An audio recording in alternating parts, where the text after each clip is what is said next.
Ating simulan ng umaga ng mga balitang dapat nating malaman sa 774 Balita Ngayon. 30 minutong pag-uulat ng mga impormasyon at pangyayari sa loob at labas ng bansa. 774 Balita Ngayon. Kasama sina Joel Malasakit Mangorospe at Darlene Olanyo. Kasama ang buong puwersa ng 774 News Team. 774 Balita Ngayon. Sa himpilang pinagkakatiwalaan sa balita at serbisyo publiko. DWWW 774, your ultimate news and music radio. At ngayon, narito ang inyong tagapagbalita. 774 Balita Ngayon. Magandang umaga Luzon, magandang umaga Visayas, magandang umaga Mindanao. Araw ho ng Biyernes ho ngayon, June 27, 2025. Narito na ang 774 Balita Ngayon. 774 Balita Ngayon. At sa ating headlines, Malacanang iginiit na hindi photo ops ang dahilan ng pagsaksi ni Pangulong Ferdinand Marcos Jr. sa pagwasak sa mga iligal na droga. Malacanang rumesbak sa banat ni VP Sara Duterte na bobo ang administrasyon sa pagkwestiyon sa kanyang mga biyahe abroad. Senador Francis Escudero tsak na umano ang panalo sa pagka-Senate President ng 20th Congress kung ngayong gagawin ang botohan. 3 hanggang 4 na testigo na haharap sa ICC laban kay dating Pangulo Rodrigo Duterte, hawak na ng gobyerno. Kable ng mga CCTV camera ng MMDA sa EDSA Guadalupe ninakaw ng mga kabataan. Radio Mindanao Network Chairman Mr. Eric Canoy ginawaran ng KBP Lifetime Achievement Award sa 28 Golden Gov Awards. Dati namang Metro News, mga miyembro ng LGBTQ+ at mga polis nagkainitan sa kilos protesta sa Maynila. Science Technology News, mga astronaut mula sa Poland, Hungary at India lumipad na para sa kanilang unang space station mission.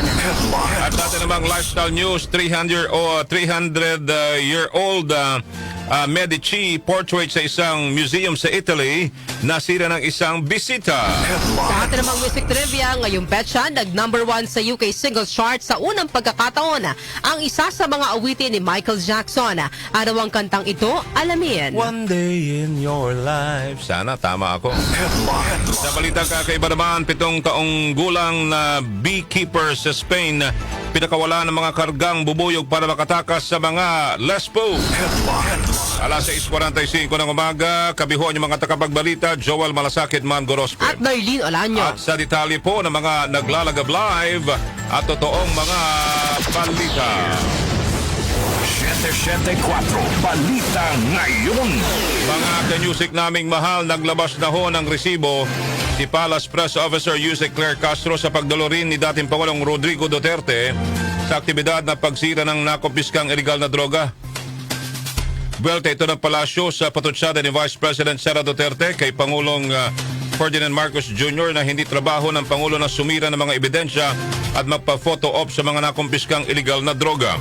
Ayon kay Castro, mas mainam ang ginawa ni Pangulong Marcos kaysa sa hindi pag-aksyon sa nang walang droga sa magnetic lifter ng panahon ng dating administrasyong Duterte. Layon din anya nitong ipakita na seryoso at transparent ang kampanya ng administrasyong Marcos laban sa iligal na droga. Ang Pangulo ay gumising ng maaga kahapon. Pumunta sa Tarlac, nagtrabaho, nagutos, hindi nagbakasyon, at binantayan ang pagkasira ng iligal na droga. Nais ng Pangulo na masawata ang droga, ang iligal na droga sa ating bansa. At ang pagtatrabaho po ng Pangulo ay dapat maramdaman ng tao. Hindi po ito pang photo ops lang. Ito ay nagsisilbing babala sa mga kriminal. Ipinaalala rin po ni Castro kay VP Sara na maging si dating Pangulong Rodrigo Duterte ay personal na dumalo rin sa isang drug incineration activity noong 2020 sa Cavite kung saan sinira ang higit 7.5 bilyong pisong halaga ng ipinagbabawal na gamot. Baka po nakalimutan din po ng Vice Presidente na ang kanyang ama ay nagkaroon din po ng pagwi-witness sa incineration ng 7.51 billion dangerous drugs sa Cavite. Ito po, baka po nakalimutan niya po ito. Baka pwede nating palakihan. Kailan po ba ito? Wait lang. 2020 lamang. So, baka nakalimutan po ito ni Vice Presidente. Yan po si Palace Press Officer Claire Castro. 774 Balita Ngayon. Hindi rin pinalampas ni Palace Press Officer Undersecretary Claire Castro ang banat ni Vice President Sara Duterte sa administrasyon kaugnay sa pagkwestiyon sa kanyang mga biyahe abroad. Una nang sinabi ni VP Sara na personal ang kanyang mga biyahe at hindi umano gumamit ng pondo ng gobyerno kasunod ng pasaring na baka bobo lamang ang administrasyon kaya hindi nila ito naiintindihan. Hindi ko alam kung sinasadya nila na ayaw intindihin o talagang bobo lang talaga yung nasa administrasyon. Kung hindi sila bobo, maiintindihan nila yung ginagawa ko bobo kasi sila kaya hindi nila naiintindihan. Tugon dito ni Castro, masyadong emosyonal si VP Sara kaya marahil hindi na ito nakakapag-isip sa kanyang sagot. Nakita po natin kung paano po sumagot ang Vice Presidente. Napaka-emosyonal. Sabi nga po natin, may kasabihan po na when emotions are high, intelligence is low. Never speak out of anger. Dahil maliwanag po sa ulat na personal trip ang ginawa po niya.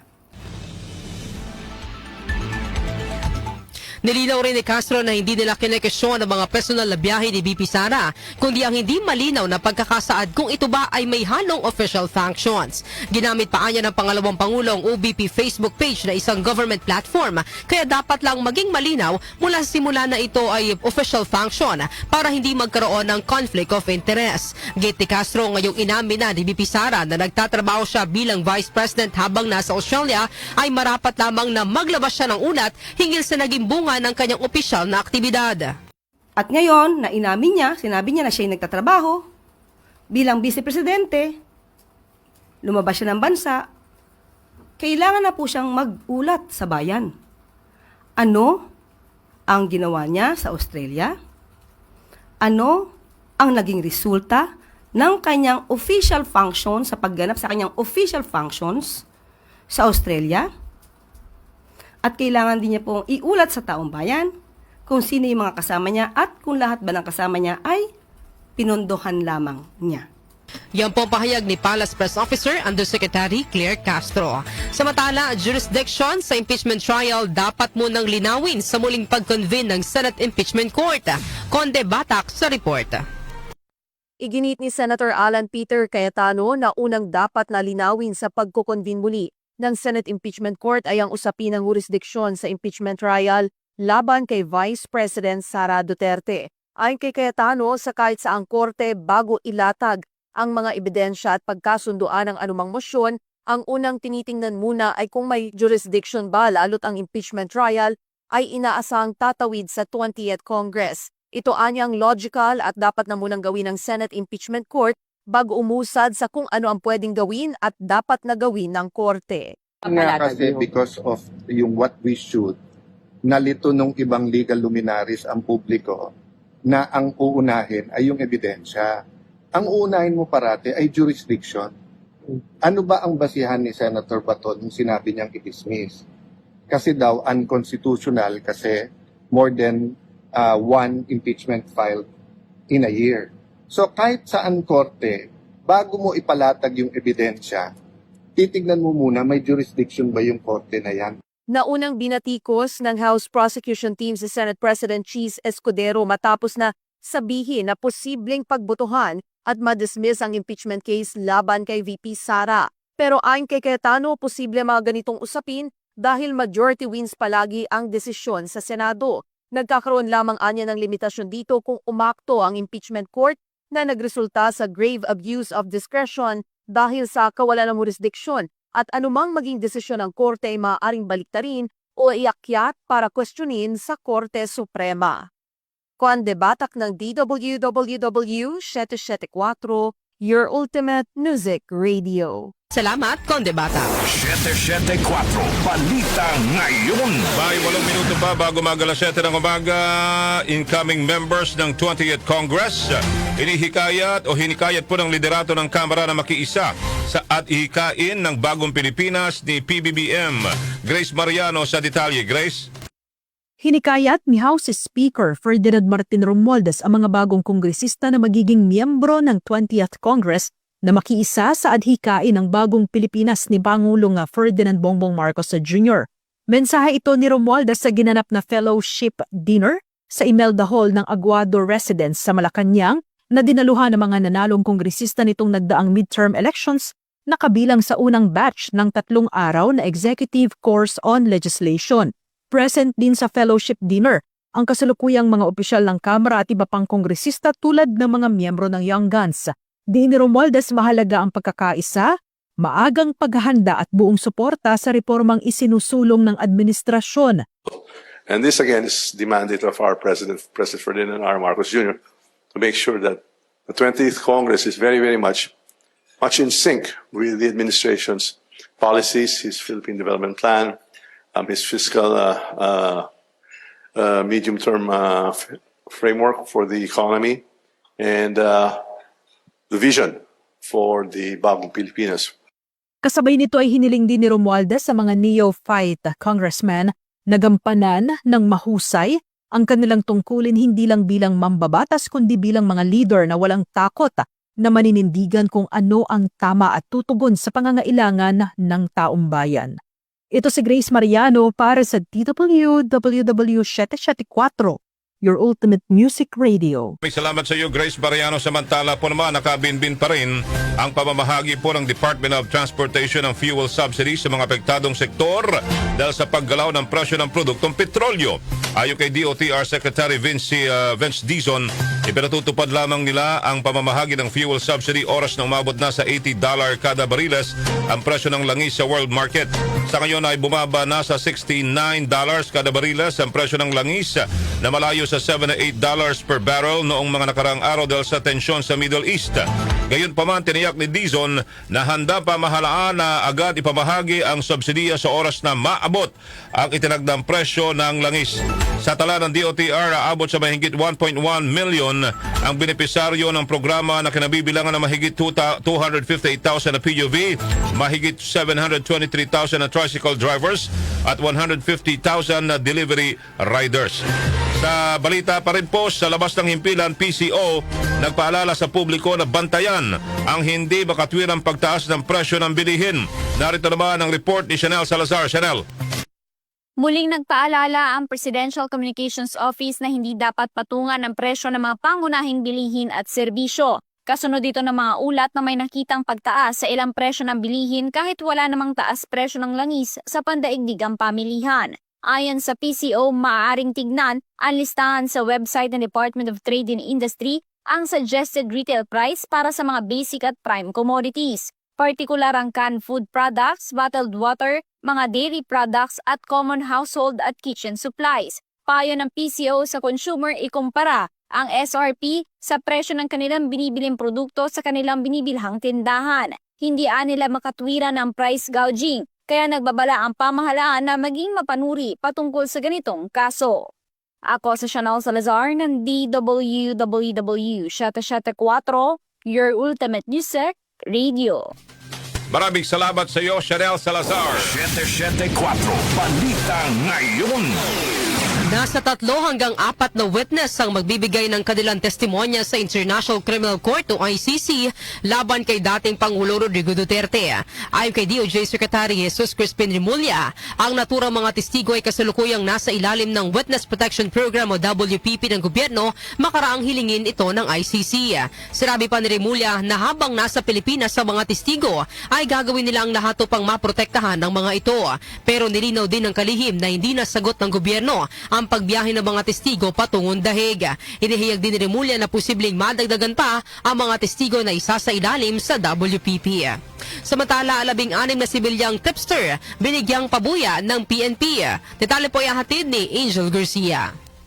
Pinangunahan ni Philippine National Police Chief General Nicolas Torre III ang pagkilala sa 16 na sibilyang tipster mula sa iba't ibang unit ng PNP na nagbigay ng mahalagang impormasyon na nagresulta sa pagkakaaresto ng mga wanted na kriminal sa bansa. Kabilang sa mga pinarangalan ay ang tipster mula sa IMEC na nagbigay ng impormasyon na naging susi sa pagkakaaresto ni Police Corporal Salamanque na isa aktibong pulis sa sangkot sa pagbebenta at pagpapalaganap ng iligal na droga sa Bicol Region. Dahil sa operasyong ito, iginawad sa PNP IMEG ang pinakamataas na cash reward na nagkakahalaga ng 325,000 pesos bilang pagkilala sa epektibong paggamit ng intelligence-driven strategies at dedikasyon sa pagpapanatili ng integridad at internal cleansing sa hanay ng pulisya.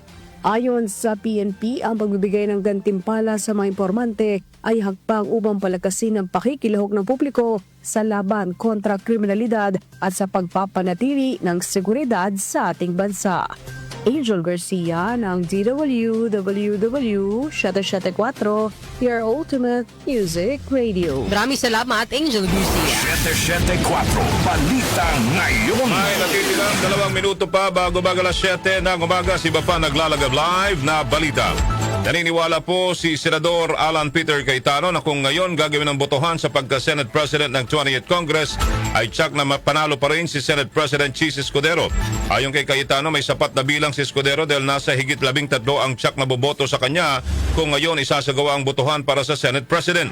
Sinabi ng Senador na sinusuportahan niya ang pananatili ni Escudero sa Senate leadership dahil naging maganda naman ang pagpapatakbo nito sa Senado sa nakalipas na taon. Gayunman, marami pa anyang pwedeng mangyari dahil may 4 na linggo pa bago magbukas ang 28th Congress. Sinabi rin po ni Cayetano na sa mga kandidato para sa pagka-Senate President ay si Escudero lang ang kumakausap sa kanya habang si Senador Tito Soto at Senador Amy Marcos na ilan sa mga aspirants na maging leader ng Senado ay hindi pa niya nakakausap. Samantala, immorality of war spending kinundinaho ng opisyal ng CBCP. Gina Mapes sa report. Gina. Maring kinundina ng isang opisyal ng Catholic Bishops Conference of the Philippines ang patuloy na armadong sagupaan sa iba't ibang panig ng daigdig. Ito ang bahagi ng pastoral alert ni San Carlos Bishop Geraldo Alminasa na may titulo A Time of Shaking, a Call to Shared Humanity, kaugnay sa mga digmaang nagaganap sa pagitan ng iba't ibang bansa. Kinundina ni Bishop Alminasa, Vice Chairman ng CBCP Episcopal Commission on Social Action, Justice and Peace, ang malaking halagang inilalaan at ginagasto sa digmaan gaya ng sa Iran at Israel pa lamang na aabot sa $200 milyong bawat araw ang nawawaldas para sa mga bala, bomba at iba pang armas na sumisira sa mga ari-arian at buhay ng mga inosenteng sibilyan. Hindi anya katanggap-tanggap ang patuloy na paggasta para sa digmaan na nadudulot lamang ng kagutuman, kahirapan at pagdurusa sa mga pamayanan. Pinaliwanag ni Bishop Alminasa na mahalaga ang paninindigan ng bawat isa laban sa patuloy na pag-iral ng karahasan na hindi lamang sumisira sa mga estruktura at ari-arian kundi maging sa dignidad at buhay ng mga mamamayan. Ayon sa obispo, panahon na upang mag-aisa ang bawat mananampalataya na ipanalangin ang paggabay ng Diyos Ama na wakasan na ang anuman sigalot at hindi pagkakaunawaan na nagdudulot ng armadong sagupaan sa pagitan ng iba't ibang bansa. Ako si Gina Mape ng DWWW 774, your ultimate music radio. Maraming salamat sa iyo, Gina Mape. 774 Balita Ngayon. Ninakaw ng mga kabataan ng mga kable ng CCTV camera sa footbridge sa EDSA Guadalupe sa Makati City na ginagamit para sa No Contact Apprehension Policy o NCAP. Ayon kay MMDA Chairman Romando Artes, nasa 5 kabataan ang pumutol at nagnakaw sa kable para ibenta. Naniniwala naman si Artes na pinag-interesa ng mga kawatan ng kable ng CCTV dahil mahal ito at hindi dahil galit sila sa implementasyon ng NCAP. Patuloy ang investigasyon ng MMDA at pangangalap sa mas malinaw na footage upang makilala ang mga sangkot at malaman kung saan dinala ang mga pinutol na kable. 774 Balita Ngayon.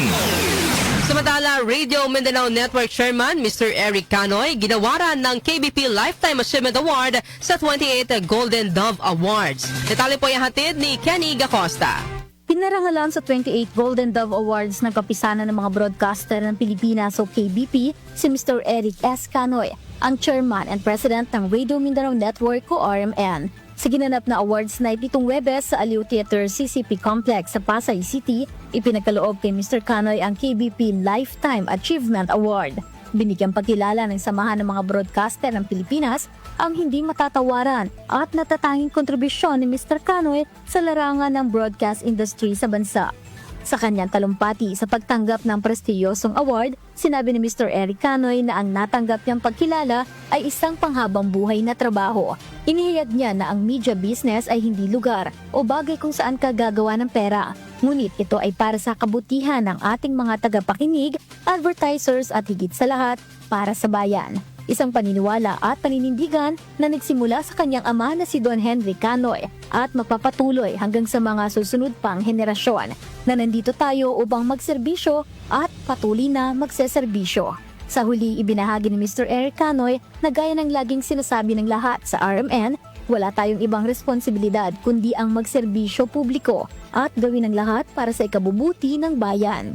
Ang KBP Lifetime Achievement Award ang pinakamataas na pagkilala na ipinagkakaloob ng KBP kada taon sa mga individual na humahawak ng mahalagang posisyon sa industriya at patuloy na nagpapakita ng galing at profesionalismo, gayon din ang pangmatagalang kontribusyon sa broadcasting industry.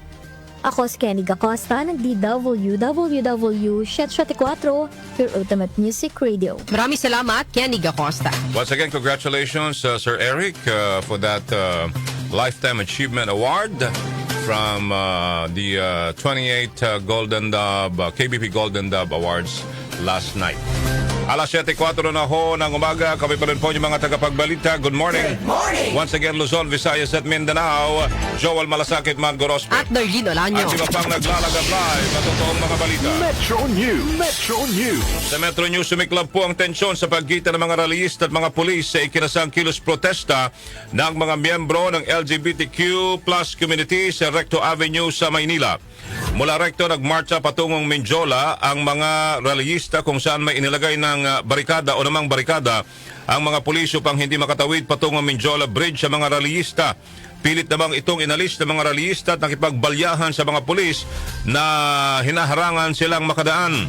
Bunsod ito ay sinara ng mga otoridad kahapon ang parehong linya ng Recto Avenue sa pagitan ng Loyola Street at Mindiola sa harap ng University of the East. Nasa 300 kasapi ng mga militanteng grupo kabilang na ang mga miyembro ng LGBTQ+ ang nakibahagi sa kilos protesta na ipinagpapanawagan ang pagpasa sa SOGI Equality Bill at iba pang isyu na nakakaapekto sa LGBTQ+ community. Foreign exchange rates. Foreign exchange rates. Narito naman ang update sa ating foreign exchange rates.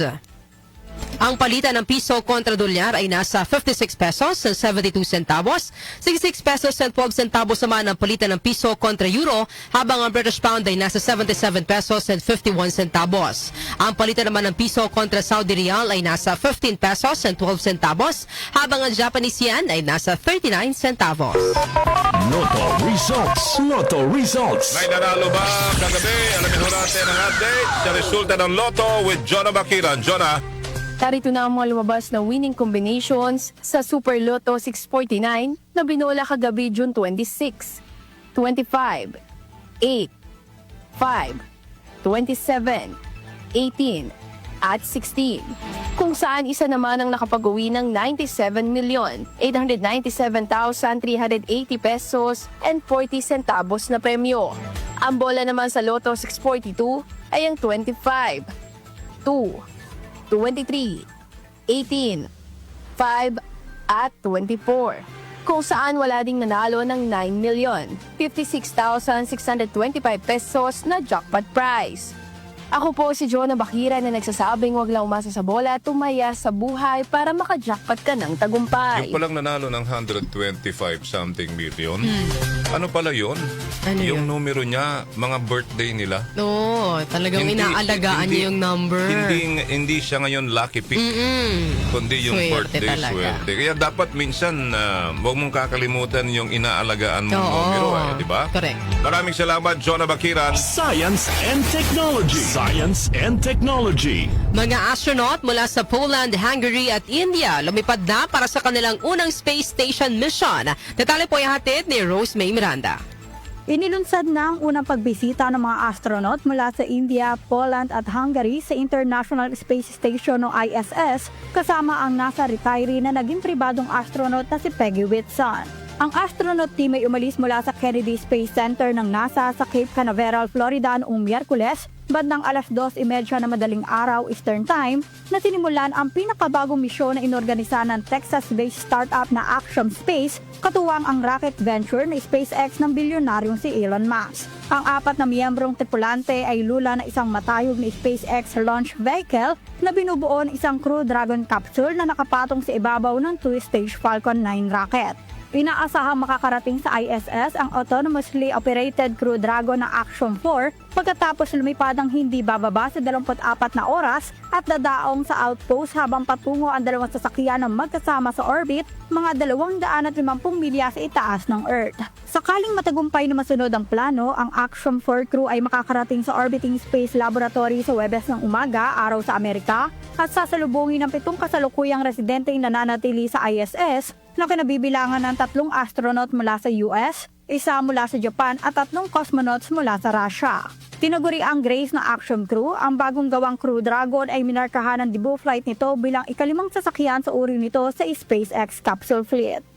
Manatiling may kaalaman sa agham at teknolohiya sa gitna ng pagiging moderno ng ating mundo. Ako si Rose Miranda, ng DWWW 774, Ultimate Music Radio. Maraming salamat, Rose May Miranda. Lifestyle News. Lifestyle News. Ito naman, 300 years old na Medici portrait sa isang museum sa Italy. Nasira ho ng isang bisita. Anong mangyayari doon? Mika Fajardo sa detalye. Mika. Nasira ng isang bisita ang 300-year-old portrait ng Grand Prince Ferdinando de Medici ni Anton Domenico Gabbiani sa Uffizi Gallery sa Florence, Italy. Batay sa mga ulat, natapilok ang bisita sa harap ng painting habang kumukuha ng selfie na nagdulot ng punit sa canvas ng artwork. Bahagi ang painting ng Florence and Europe Arts of the 18th Century at the Uffizi Exhibition ng museo. At dahil sa insidente, itinigil muna ng Uffizi Galleries ang show hanggang July 2 upang bigyan daan ang pagsasaayos ng nasilang artwork. Bukod sa portrait ng Medici, ang exhibition ay kinabibilangan din ng mga obra maestra ni Goya, Tiepolo, Canaletto, Lebrun, Lyotard, Mengs at marami pang ibang mga artist, pati na rin ang humigit kumulang 150 artworks, kabilang ang mga paintings, sculptures, furnitures, porcelain, prints at isang malaking tapestry na sa unang pagkakataon ay naipakita sa gallery. Ako po si Mika Fajardo ng DWWW 774, your ultimate music radio. Maraming salamat sa iyo, Mika Fajardo. Music Trivia. Music Trivia. Ngayong petsa, nag-number 1 sa UK singles chart sa unang pagkakataon ang isa sa mga awitin ni Michael Jackson. Ano po ang kantang ito? Alamin natin sa Music Trivia ni Kenny Gacosta. Blessed Friday morning, narito na ang hatid ko sa inyong Music Trivia. Ngayong petsa na ito, June 27 taong 1981, nakuha ni King of Pop Michael Jackson sa unang pagkakataon ang number 1 spot sa UK singles chart para sa kanyang awitin na One Day in Your Life. Ito ang naging ika-6 na best-selling single noong 1981 sa UK, kung saan tumagal ang 2 linggo sa music chart ang awitin. Ang kanta ay nirelease ni Jackson noong March 20, 1981 na bahagi ng kanyang 1975 album na may titulong Forever Michael. Ang musika ng One Day in Your Life ay likha ni Sam Brown III, habang ang lyrics naman nito ay isinulat ni Rene Armand. Maliban sa UK, nag-top din sa Irish singles chart ang naturang kanta at malakas din sa mga South African singles chart habang pumasok din ito sa US Billboard Hot 100. At yan hatid ko sa inyong music trivia. Ako si Kenny Gacosta ng DWWW 774, your ultimate music radio. Maraming salamat, Kenny Gacosta. Tumama ako. Galing mo. Hindi ko nakita yun. Promise talaga.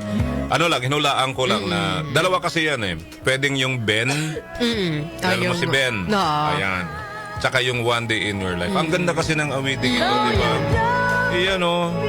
Wow, grabe. Pag napapakinggan ko, nakaka-relax, di ba? Oo, di ba? Na parang, nagiging emotional. Yes. Pero please wag lang tayo maging high sa emotion because yung intelligence, low. Is low. Anyway, maraming salamat, Kenny. Balitang kakaiba. Balitang kakaiba, 70 anyos na beekeeper sa Spain, pinakawalan po ang mga kargang bubuyog para makatakas sa mga pulis. Narito ang balitang kakaiba ni Doc Justin. Doc. Yes, Joel at Darlene, magandang umaga. Narito nating balitang kakaiba ngayong araw na ito. Kakaibang paraan ang naisip ng isang 70 anyos na lalaki sa Spain para matakasan ng mga pulis na pumara sa kanya. Ayon sa ulat, pinara ng mga pulis ang hindi na pinangalalang lalaki na nagmamaliho ng van matapos mapansin wala itong suot na seatbelt at pagiwang-giwang pa kung magmaneho.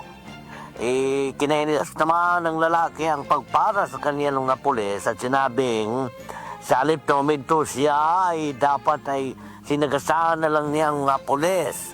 Dahil sa asilang driver na hinala mga pulis na baka lasing ito kaya hiniling nilang sumailalim ito sa breath analyzer test. Lumabas ang breath analyzer na lasing ang driver pero dahil pasara ng mga pulis na ulitin pa ang test para makumpirma ang resulta pero mas lalo lang nagalit ang driver at nagbanta pang papatayin ng mga pulis. Bago pa makareact ng mga pulis at dali-dali nang nagpunta sa likuran ng walang lalaki at pinakawalan ng mga karga nitong bubuyog na agad namang inatake ang mga pulis. Napilitan na magtuwakbo palayo ang mga pulis at nagtago sa isang restaurant. Sinamantala naman ito ng lalaki na agad sumakay ng van at tumakas. Nagtawag naman ng backup ang mga pulis kaya agad ding natuntol ang lalaki at naresto. Kinalaunan.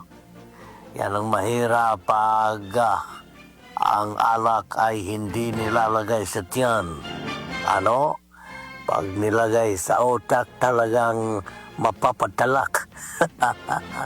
Hindi, tsaka yung nagmamanehong no? May violation ay talagang makiusap ng mahinahon at tanggapin ang pagkakamali, no? Hindi yung ikaw pang matapang, ikaw na nga itong naka-commit ng violation. Ako, patong-patong, nakaso tuloy ang kanyang kakaharapin. Okay, kaya pairalin